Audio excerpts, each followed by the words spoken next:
Okay, so we're holding in chapter 119, Kuf Yutet of Tehilim. We began last week. It's a long chapter. Today we'll be doing letters Daled, Hey, and Vav. As I explained last week, this chapter is unique in that it's divided into the Aleph bit, and there are 8 Pesukim, 8 verses per letter. So we're holding the letter Daled, Hey, and Vav.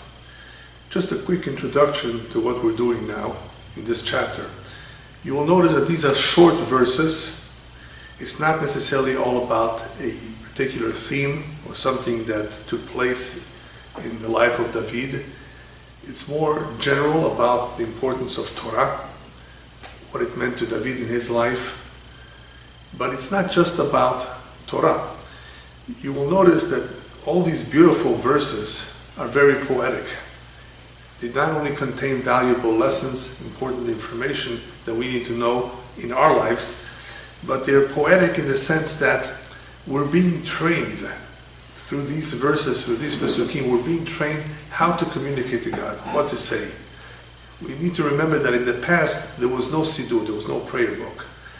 And everyone just went to a corner whenever they had time and prayed to Hashem the best way they can. So they composed whatever prayer, whatever words they had. Not everyone was fluent.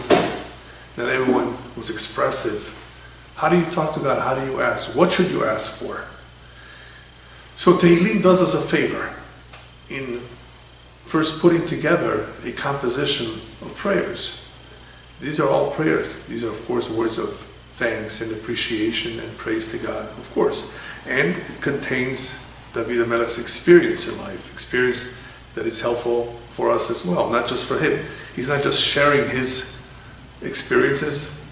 You want to know about my life? No, this is not what Tehilim is all about. It's whatever he went through, we will go through. Many people go through similar experiences, pain and suffering and the like. So, depending on the chapter of Tehilim, there's definitely a lot to learn from. And that's what we're doing. We're learning from these valuable lessons, how to deal with all kinds of situations in life. But I also think it's a good idea to keep in mind that these are beautiful Pesukim, beautiful words that one can use. You can modify them, or just on a regular basis say them. Because when one says Tehilim, hopefully he will be training himself to speak like that. He will get used to it, as long as he understands it. That's why we're learning it. It's not just to read and read and read. It's to understand exactly what's going on. What is so important to David HaMelech? Hopefully he wants to impress upon us that should be important to us too. So some of the Pesukim may seem to you redundant, may seem a little bit even boring, but what exactly is he trying to say? So pay attention to the words, because these words can be applied in all kinds of situations. They're beautiful words. Also, you will notice that David HaMelech, in wanting to have a good relationship with Hashem, puts a tremendous emphasis on the Torah and mitzvot. The Torah, the book that we call the Torah. And, of course, the observance of the mitzvot. And he impresses upon us how, despite all the difficulties, he worked very, very hard to make sure that he always was connected to the Torah and mitzvot, that nothing stood in the way. And, of course, you realize that not everything is under his control, and therefore you always pray to God, because as much as we want something, it doesn't mean we will have it easy. And, of course, when you try hard enough, he reminds us you will be helped from above. You will receive divine assistance. Very valuable lessons, which he, of course, mentioned in the past too, but here the focus, for the most part, is on the Torah and the mitzvot, how central they are to the Jew's life. And he, even though was preoccupied as a king and with the various struggles that he had, still did not let go of the Torah. So this is definitely something that should impress us, not only in the style, in the words, but in what he's trying to teach us. So the first pasuk of Daled is pasuk Chaf-He 25. Daveka le'afar nafshi hayeni kidvarecha.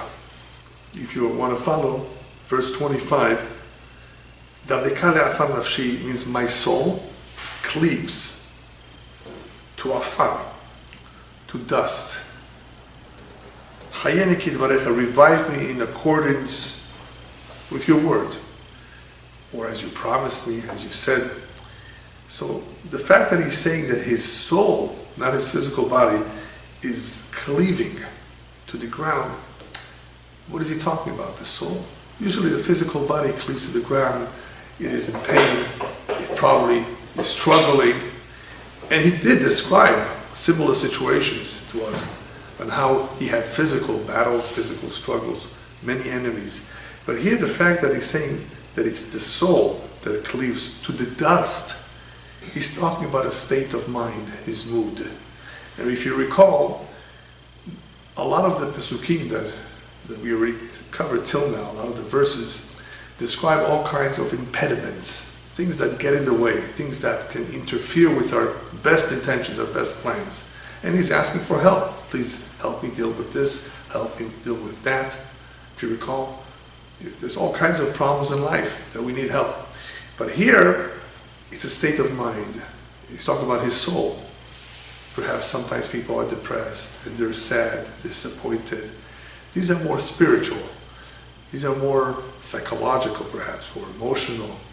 They're not physical. Still, it affects the physical body, however you feel. And that can interfere too. So he's saying to Hashem, this is what has happened to me as a result of my many, many problems, that my soul is now cleaving to the dust, and therefore I ask for your help to revive me. What's to revive me? He's not saying pick me up, because it's not the body. Revive me, in other words, give me that life, give me those good feelings, so I can once again be excited to do the mitzvah. A lot of people get up in the morning, they don't feel like going to work. They need 3 cups of coffee to get them up. So imagine, this is something spiritual. This is a relationship with God. He's not paying you right now on the spot. It's not payday. So it takes a lot of effort sometimes to overcome the mood that we may be in. Or, of course, if we're tired. So that's what the David Melech is pointing out here. It could be sometimes that as a result of our sadness, that we need Hashem's help to revive us, to encourage us. Pasuk Kavav 26, Derachai siparti v'ta'aneni lamdeni chukecha. I have spoken of my ways, and you answered me, teach me your statutes. What do you mean I have spoken? I've already described what I went through. And when I described what I went through, I also described that I prayed to God and that He answered me. All of this is in the words Derachai siparti, that I have spoken of my ways. So I asked Hashem, and He answered me. Now, I'm asking for lamdeni chukecha. It's no more physical needs. It's no more physical survival. Help me with my enemies. Help me win the battle. Help me with all these people making fun of me. Now I'm asking lamdeni chukecha, teach me your statutes. In other words, it's not only about physical things that we should pray about. We should also pray and ask Hashem for help in spiritual matters. Help me perform this mitzvah. Help me find a good friend, a good teacher that will help me with this so that I should stay strong.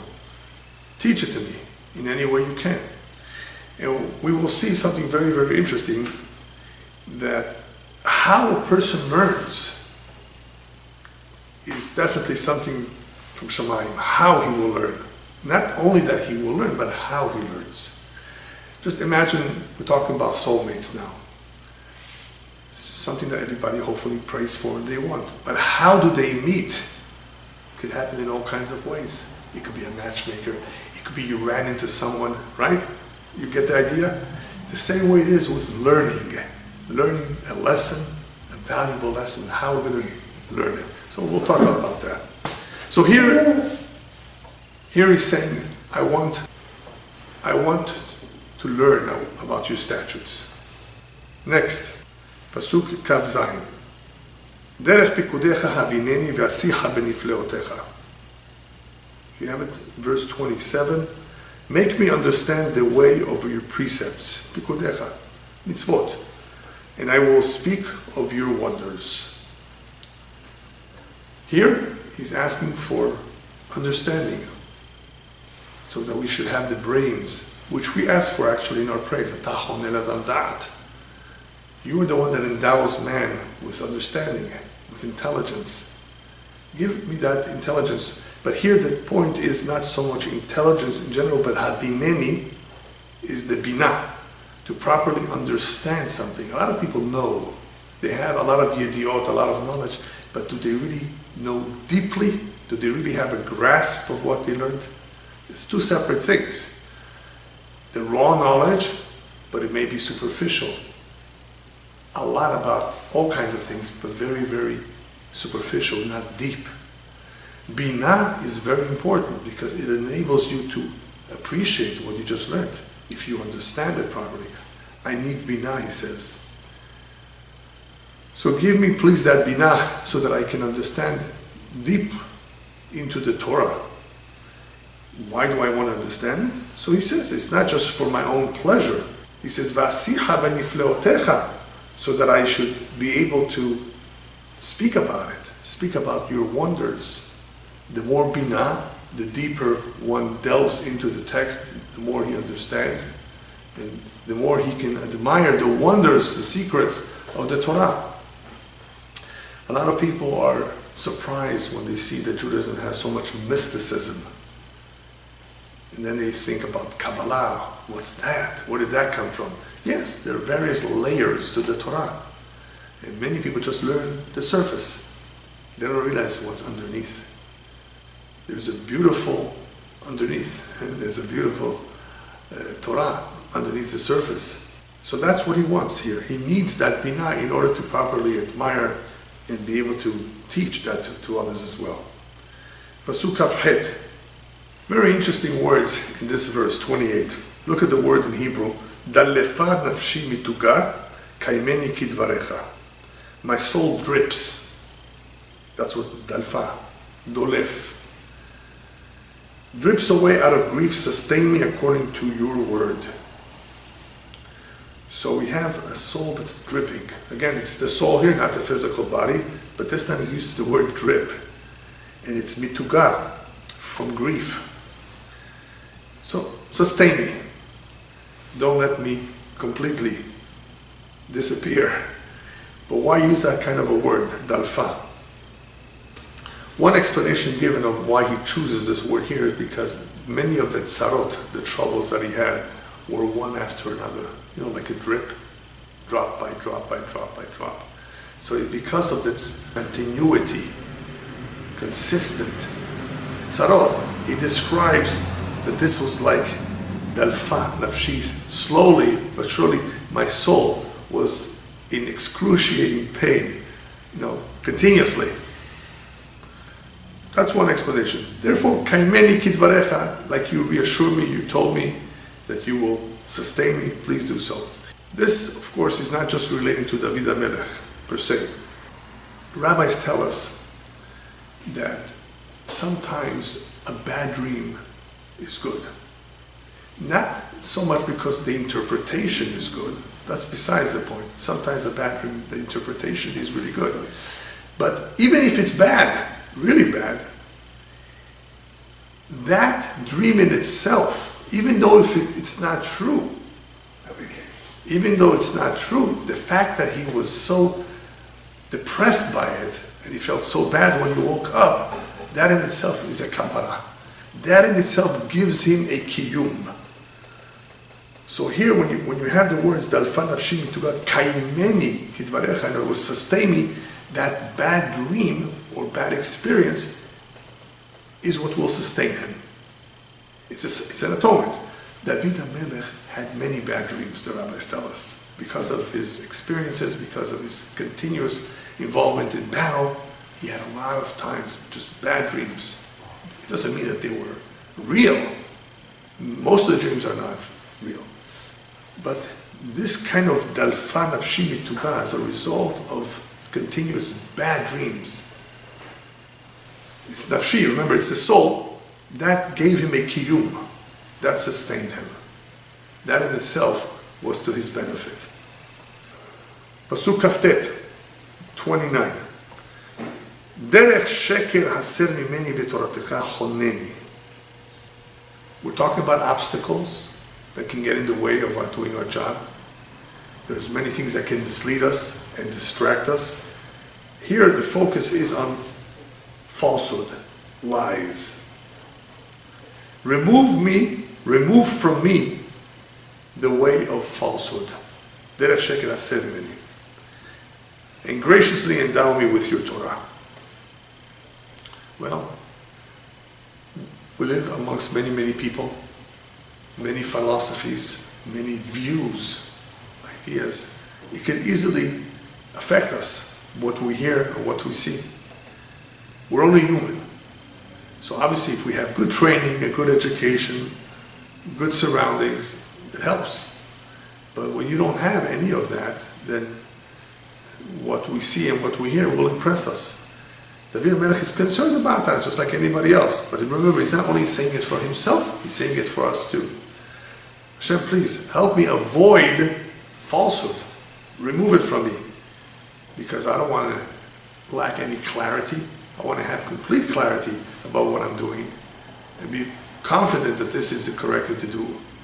And there's all kinds of falsehoods out there. We know that there are. So help me with that. Again, we're asking Hashem for help.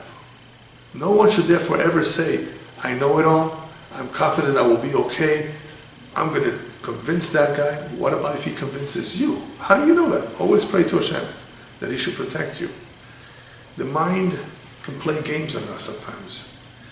And therefore we need Hashem's help. Now even though he learned Torah and knew it very, very well, he did not want anything to cause him to make a mistake and think otherwise. Now, in our generation, this is very applicable. The Gemara says, Masechet Sanhedrin, that the generation before Mashiach comes, truth will be lacking. Everything will be about fake news. That's what you hear today. Truth will be lacking, and it will be adarim. There will be many, many parties, many, many groups, each one claiming that they have the truth, they have the solution. So there will be a lot of divisiveness, not unity. So I was once by the Lubavitcher Rebbe, of blessed memory. He was speaking. And he mentioned this Gemara. He says, what are we going to do? If we're living in this generation, so how can we attain the truth? If he says the truth will be lacking, we won't be able to easily know the truth. So how can we know the truth? And the answer is, he says, only by learning Torah. Continuously, because when you absorb the Torah properly, not for ulterior motives, but properly, then hopefully that Torah will imbue us with the right hashkafa, with the right outlook about everything that we need to do. Because it's very easy for even the best of the best and the most knowledgeable to be misled, either through bribe or through something else. That there's all kinds of things that can bribe us. It doesn't have to be necessarily money. So this generation is very, very dangerous. We have mass communication. It's therefore easier for the Yetzer Hara, for the evil inclination, for the Satan, to cause havoc through misinformation, through disinformation. And that's what David HaMelech says. Hashem, help me avoid this sheker, that it should not get in the way.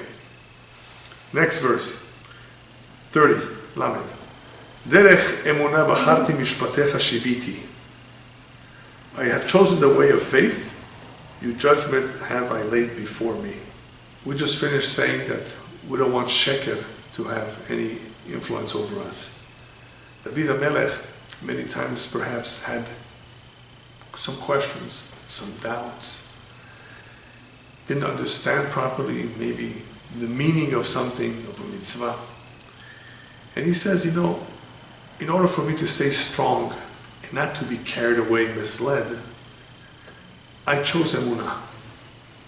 Emunah means faith, the way of faith. We don't understand everything. We're not capable of knowing everything. So because of that, I'm going to stop doing what I'm doing. A lot of people want to understand something before they do it.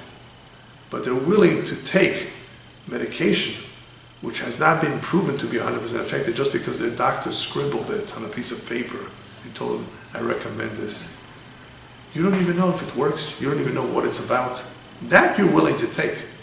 But this, unless I fully understand the reason and the logic for the dietary laws, why does the Torah tell us not to eat cockroaches? I need to understand that because I know that in China they eat them and they're healthy. Well, is that what you're waiting for, an explanation? I mean, doesn't it make some sense to you? We don't have to understand everything. Derech emunah, there is something called emunah. We sometimes use emunah and it helps a lot. And that's what David HaMelech says here. I have chosen the way of faith. And that has helped him many, many times. Now, look at the second part of the verse. Mishpatecha shiviti. Okay, I have chosen the way of faith. In this verse, he's saying, as a result of my choosing emunah, which is what we need sometimes, mishpatecha shiviti. I have chosen the way of faith, and your judgments have I laid before me. So what does it mean that the judgments have I laid before me? So it could be, one explanation is as a result of him having emunah, he doesn't have to struggle in understanding why he's observing a particular mitzvah, and he's just able to implement it, to do it. Your judgments, meaning in this case also the mitzvot, I have laid before me. I don't have trouble with them. I don't struggle with them. The reason why he has to say it this way, Mishpatecha shiviti, is because if you recall, there's different kinds of mitzvot. Some of them are common sense, but some of them are difficult to comprehend. So he's saying, even those that are difficult to comprehend as a result of emunah, Mishpatecha shiviti, I'm able to lay those before me. I'm able to fulfill them. I don't have any problem with them. Next pasuk, Davakti be'edvotecha, verse 31, Adonai al tevisheni. I held fast to your testimonies. Edvotecha is testimonies. Hashem, put me not to shame. So here, he's concerned about the possibility that he may make a mistake, the possibility that they may make fun of him as a result of something that he did wrong. He says, I did my best. I held fast to your testimony. Sometimes people have good intentions. They learn something as best as they can, but they didn't fully comprehend the whole thing and they make mistakes. Or they simply don't get it. Regardless of the situation, David HaMelech says, I did my best. This is what I wanted. I'm asking now your help that I should not come to shame. If it does come, and it does come to many people sometimes that they are embarrassed, it's a kapara, it's an atonement. But sometimes it's our fault, that we should have been extra careful with what we did. Here he's just saying, I really did everything I can. I did my best. The vakti. We have to try our best to hold fast to your testimony. I ask that you, Hashem, to spare me any shame that may come as a result of my lack of understanding. If I don't completely understand what I studied, for example, or if I did not do 100% the mitzvah the way I should have. Either way. Next verse. Derech mitzvotecha arutz ki tarchiv libi. This is the last verse of the letter Dalet. Derech mitzvotecha arutz. Beautiful verse. I will run on the path of your commandments, for you will broaden my heart. Derech mitzvotecha arutz ki tarchiv libi. Well, what is there about running here? The better we understand the mitzvah, the more clarity we have about why we do certain things, the more we can be excited about it, the more we can enjoy it, the more we can be eager to do it. So David HaMelech is not only talking about how he wants to run and do a mitzvah. That's another idea, that one should always run and be eager to do it. He's saying, as a result of my understanding that I asked for in the previous Pesukim, as a result of you giving me all that clarity, I will run. I will be eager to do it because I will understand the value of it. I will run therefore to do it. Ki tarhiv libi. Tarhiv means you will broaden. How do you broaden my heart? By giving me more bina, that understanding that we mentioned earlier. That means the heart is broadened. It is able to grasp more. That will make me run to do the mitzvot. But the rabbis also tell us about this verse, that that's exactly what we need to do all the time, because the Yetzer Hara, the evil inclination, will try to stop us or slow us down all the time. Push it off in another day. We always have to be on the run, reminding ourselves time is short, life is short. We don't have that much time. If we push it off, we may never get around to doing this mitzvah or to learning. And even if we do get around to do it later in life, we don't have the same strength, or maybe the patience and the mind to be able to focus, concentrate properly. So we want to run whenever we can. I hopefully will do so if I have a broad heart, meaning I have more understanding of what it is that I'm learning. All right, I think we can start now with the letter Hey. Verse 33. Horeni Adonai derech chukecha ve'tzorena ekev. Teach me, Hashem, the way of your statutes, and I will keep it. Ekev, it means either to the last or as long as I live. Some say it means as long as I live, till the end, or some say it means to the last. So he's asking to be taught. Teach me, he says. Well, this mitzvah is what I meant earlier. This pasuk is what I had in mind. When he's asking Hashem that he teach him, teach yourself. Pick up a book. What do you mean, teach me? A lot of times we may do something, but it's not exactly the way it should be done properly. It's lacking. It's not pure. It's missing something. I'm not talking about details of the halacha, but how to properly do a mitzvah. For example, chesed, kindness. We can help people, we're kind to them, yeah, but did you really do it well? Did you smile at the person while you did it? You know what I mean? Even though a person may be doing a mitzvah and he thinks he's doing it right, he may not be doing it 100% properly. So when David HaMelech is saying, Oreni, the way to do it, so that I should keep it till the end, it means that hopefully if you teach me to do it the right way, I will do it to its maximum. And the best example for this, I think, is the Baal Shem Tov. The Baal Shem Tov once had to be taught what it is to have bitachon in Hashem, to have trust in Hashem. Can you imagine the Baal Shem Tov, the great tzaddik, righteous man? He needed to be taught. He, of course, had bitachon, trust in God. But Hashem says, I'm going to send you somewhere where you're going to really, really, really learn what bitachon is. And since we're talking already about it, I'll tell you a little bit about what exactly happened. So one day, he calls upon his students, we're going somewhere. He didn't even know himself where he was going. The horse went on its own. So after a couple hours, they're far away from where their hometown was, and they see that there's an inn. That inn was run by a Jew. And the Jew welcomes him, the Baal Shem Tov, and they greet each other. He sits down to eat with him and talk to him. How are you? What's life like over here in this part of the world? And as they're talking, there's someone knocking on the door, forcefully. So the guy, the owner of the inn, goes over to the door and takes a look who it is and says, I'll see you later. Goes back and sits down. And the Baal Shem Tov asked him, who is this guy? He says, this is a messenger from the landlord, the real landlord. And he's came to collect the rent, and I don't have the rent, so I told him to come back later.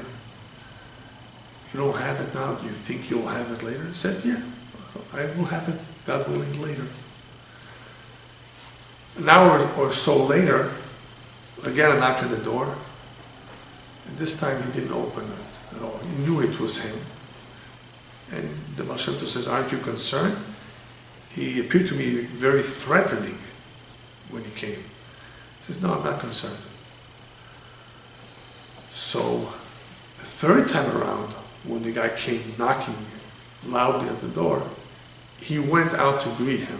As he's going out to greet this guy, a horse and buggy approaches from another direction. An old friend of his that owed him money came and delivered a bundle of money, and he took it from his hand and immediately gave it to the guy who came to collect the rent.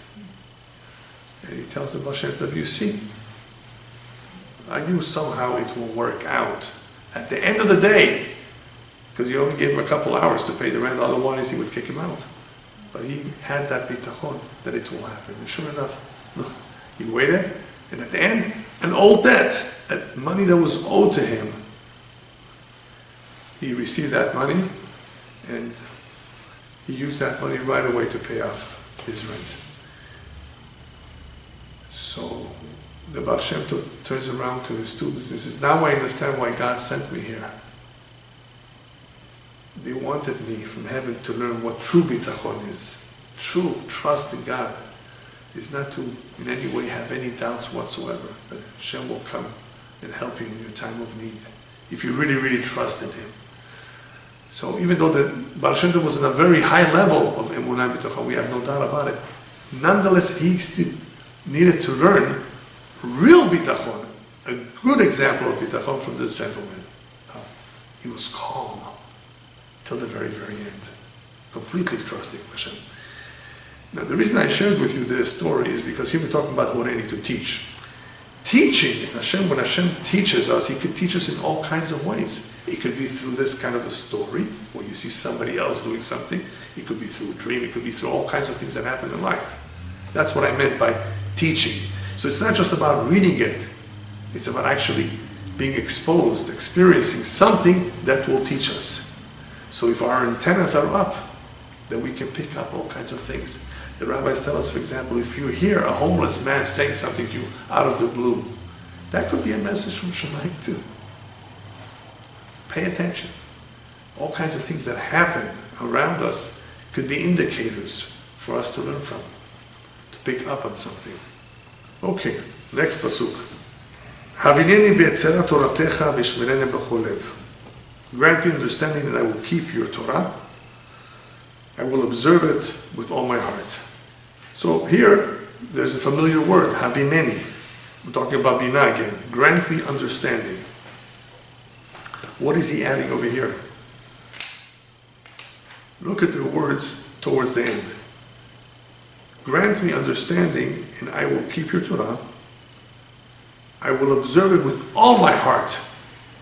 So, similar to what we said before, the more understanding I have, the more I will be able to do with all my heart.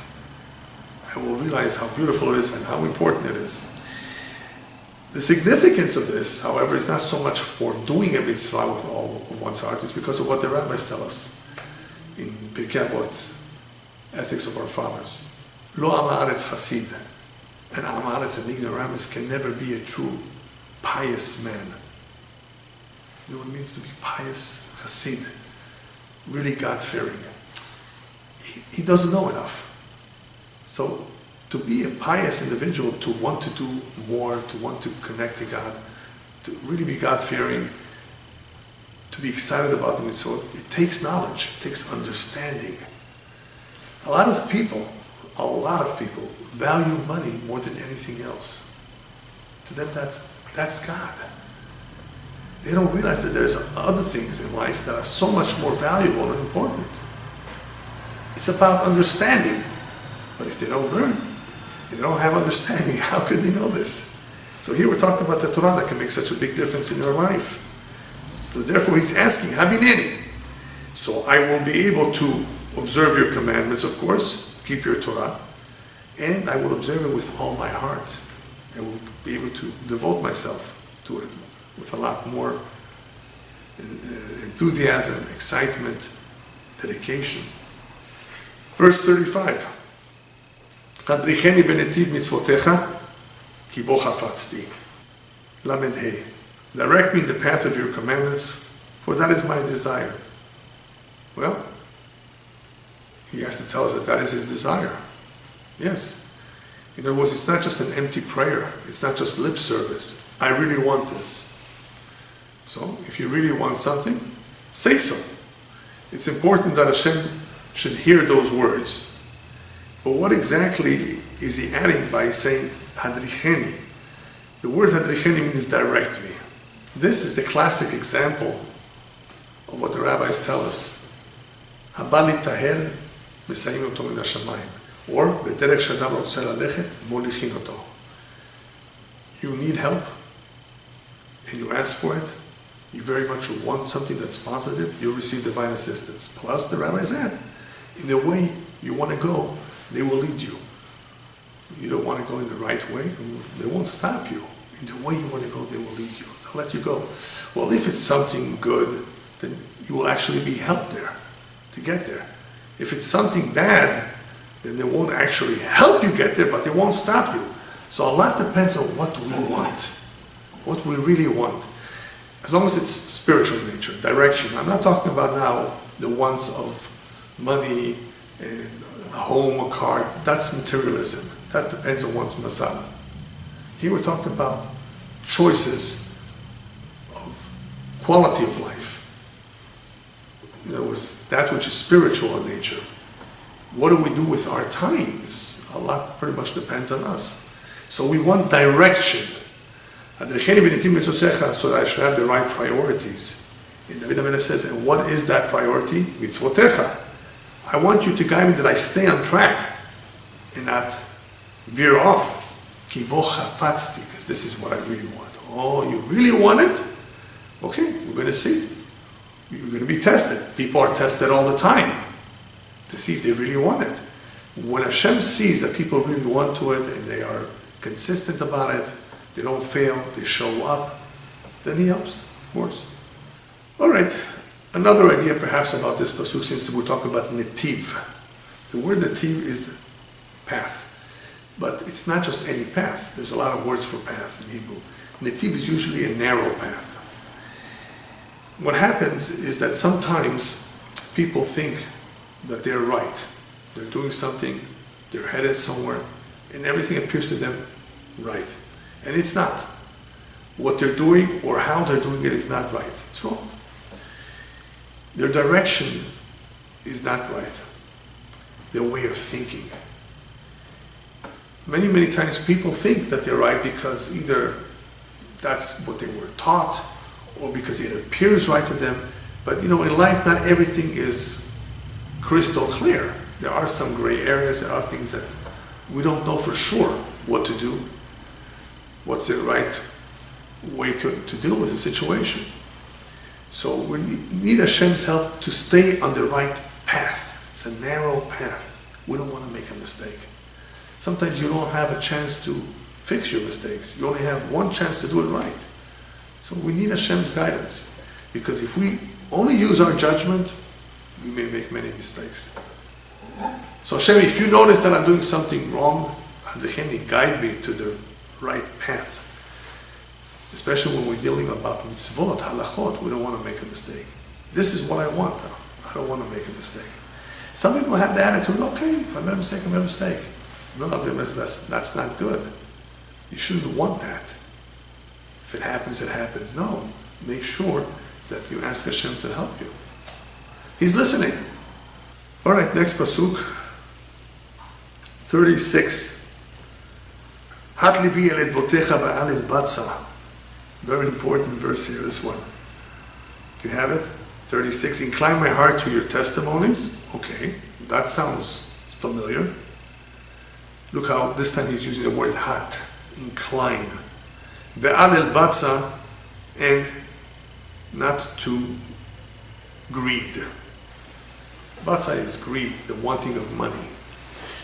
Well, I think this is self-explanatory. David HaMelech says there are many people out there that do want batza. That's what they care the most about. Don't let me be blinded by money, by batza. Therefore, hat libi, it's like he's saying, incline or pull my heart in the direction of edvotecha. You see how everything is about the mitzvot, about the Torah. Because it's either this or that. There's nothing in between. The Rebbe says, this is what I want. I already know for a fact that this is what's important, what matters in life, and of course in the afterlife. But what can we do? People come into this world, and it's like Disneyland. They're amazed. Wow, on which ride should I get on first? I want to see all the rides. They don't realize that this is just a temporary passing world, and these are all distractions. It's not just about having fun and getting on a ride. But that's what people think, really. Without direction, without Torah, this is what they think. So Habibi, help me that my heart is inclined towards your mitzvot and not to money and greed, because this I know will take me off the right path. It has taken many people off the right path. It has landed many people in jail. It has destroyed people's life. He's not even talking about that right now. This is not what he's headed to explain.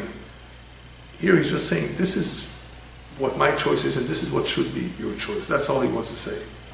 Next verse, 37, similar to 36.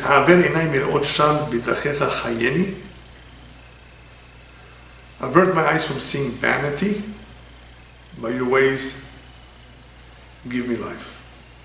Vanities. The world is full of vanities. Now, the reason why he uses here the word Einai, remember he used the word libi before, the heart. It's both the heart and the eyes that the rabbis call the agents of sin. It's the heart that desires, the eyes that sees. But it's the eyes that are curious, which is what he's talking about here. Don't allow those eyes to be too curious about all the hevel, all the vanities, which here he calls shav.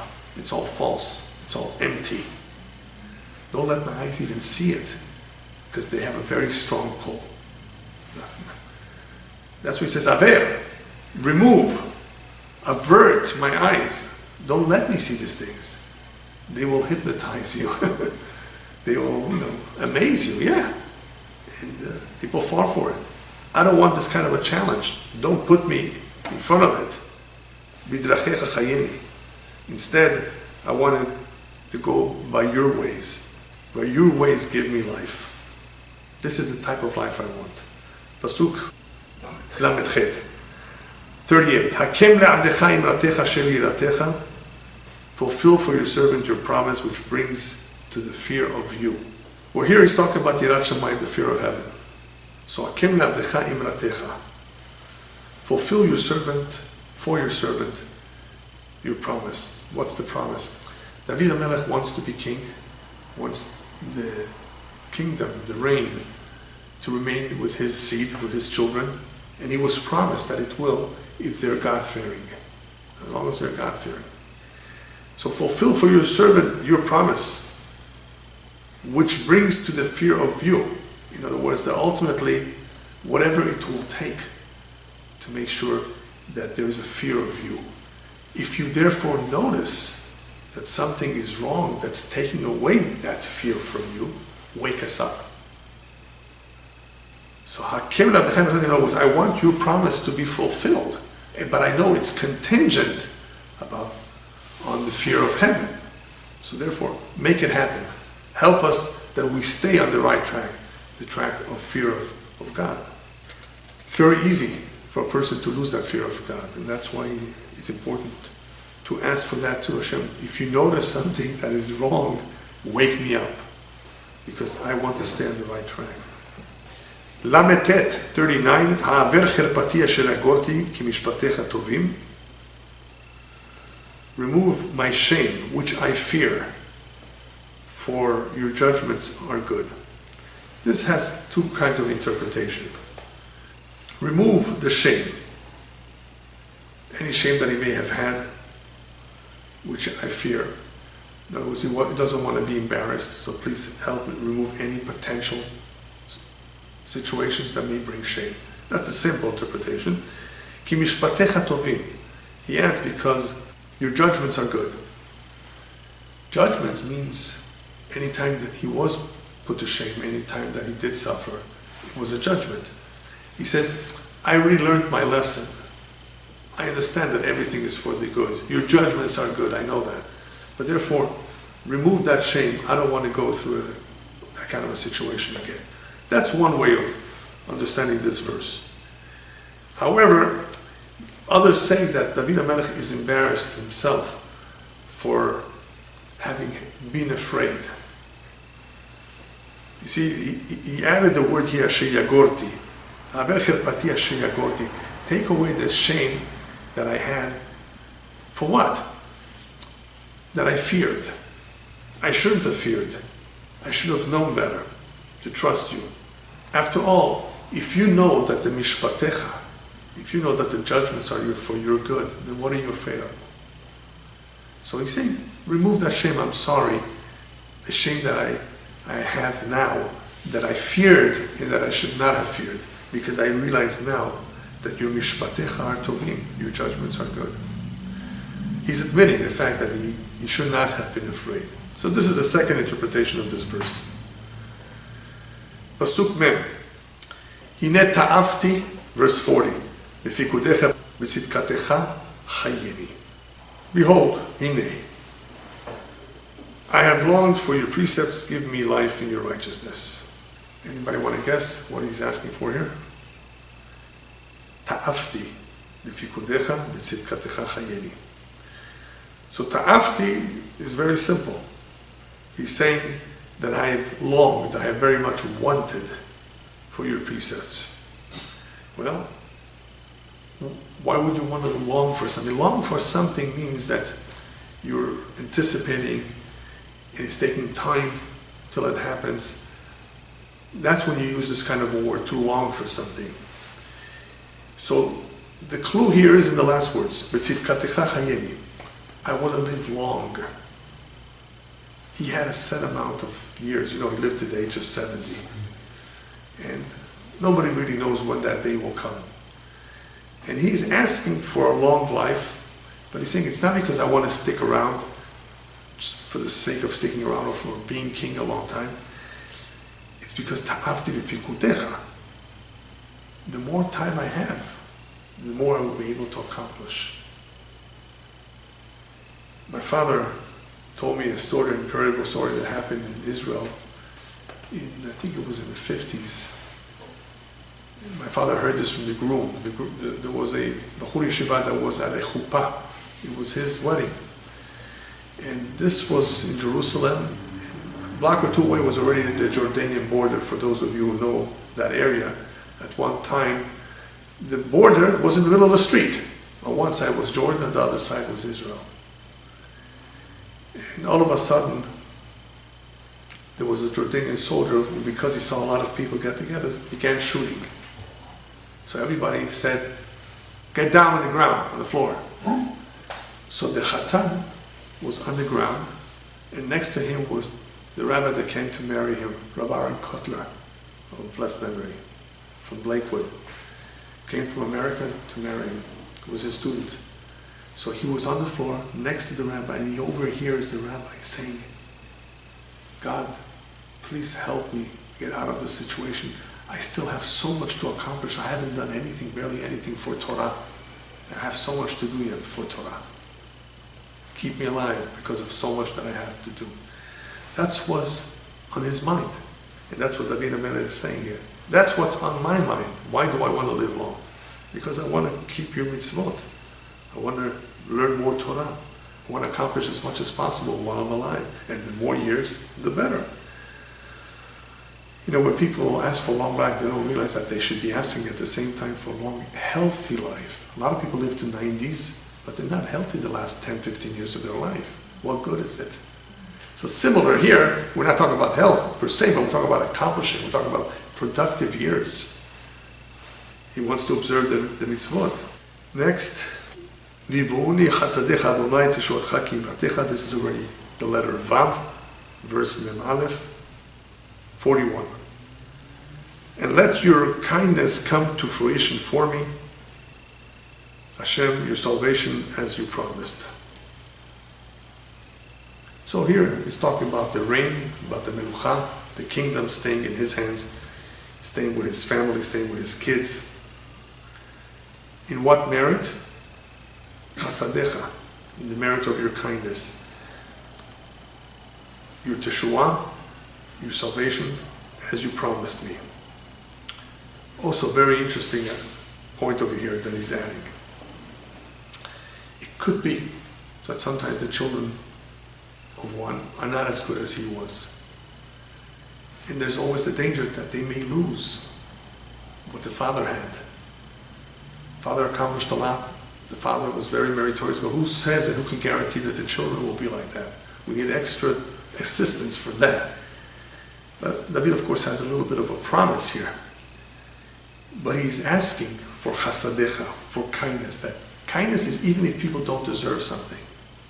Hashem is kind, even to those who don't deserve it. So that's what he's adding over here. The word chasadecha. Let it be that your kindness should come to fruition for me, because I may need it for my children. And when that happens, that everything stays with us and everything works out for us. Pasuk Mem Bet 42. Ve'eni chorfi davar, ki batachti bidvarecha. I will offer a retort. I will be able to answer back to those who taunt me. Ki batachti bidvarecha, because I trusted in your word.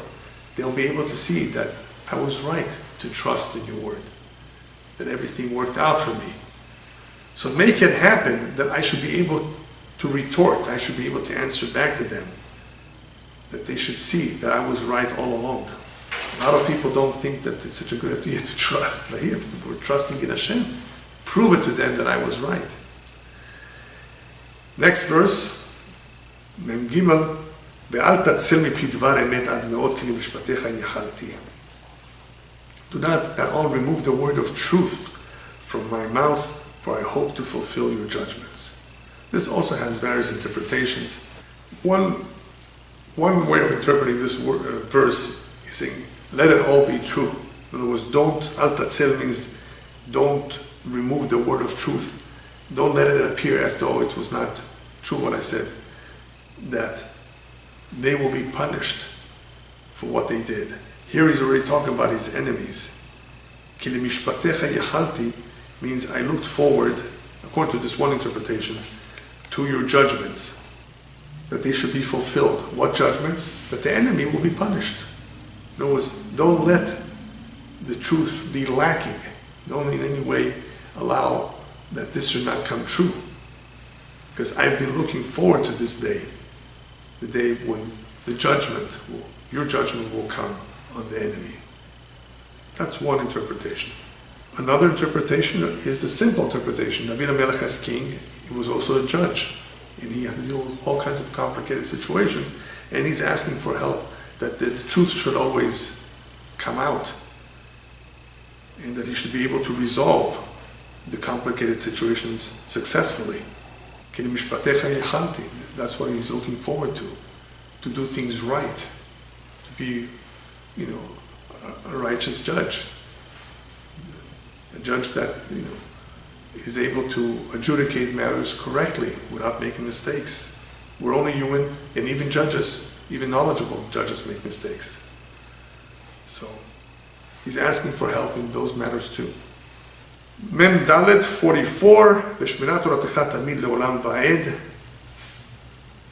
and I will keep your Torah continually forever and ever, without any interruptions of enemies.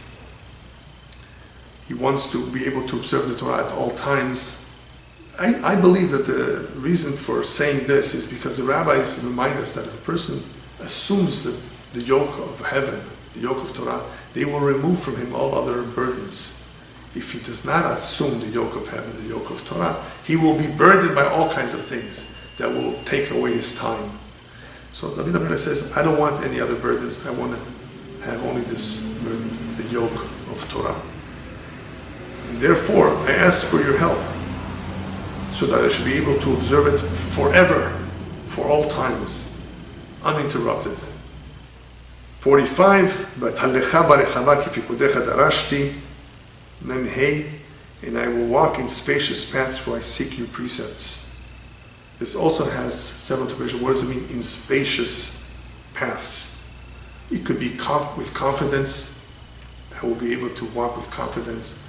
I will be able to observe the mitzvot in public, openly, without shame. It could mean any of that. Barechava. In other words, if you help me and you teach me the Torah and I'm able to observe the Torah without any interruptions, I will be able to walk in spacious paths. Because this is exactly what I want, and this is what I always ask for. For I seek your precepts. Or it could be that he's saying, I will publicize this, I will teach it to others, Barechava. I will walk in public and share it with others.